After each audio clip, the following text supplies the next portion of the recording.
স্বামীকে আপনি ছেড়ে দিন মালকিন। চাকর চাকরের মতো থাকবি, আমি বাপের বাড়ি যাচ্ছি, দাদাবাবুকে দেখবি। কি হলো মালিনী? মইনাক তুমি আমার জান। মালকিন এই চুপ, দাদাবাবুকে সময় মতো খেতে দিবি। ঠিক আছে, দেরি হয়ে যাচ্ছে, তাড়াতাড়ি যাও মালিনী। আসি। মালকিনকে বলে দেবে। এই চাকর, মালকিনের চামচা, চুপচাপ থাকবি। এর কথা যদি মালকিনের কাছে বলেছিস তাহলে তো চাকরি থাকবে না। কেমন ডার্লিং? দাদা ফোনটা একটু দিন, একটা কল করব। হ্যালো মালকিন। এই দাঁড়াও দাঁড়াও, হ্যালো।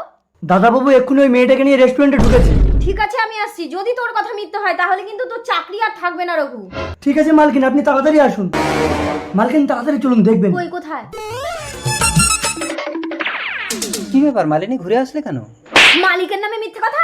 সত্যি বলছি মালকিন, আমি নিজের চোখে দেখেছি। কিছু মনে করো না মইনাক, রঘু বললো তাই আমি দেখতে এলাম। না না মালকিন, বিশ্বাস করুন। একদম আমাদের বাড়িতে কাজে যাবি না, স্বামী স্ত্রীতে ঝগড়া বাঁধানো। ওর কথা ছাড়ো তো, তুমি নিশ্চিন্তে যাও।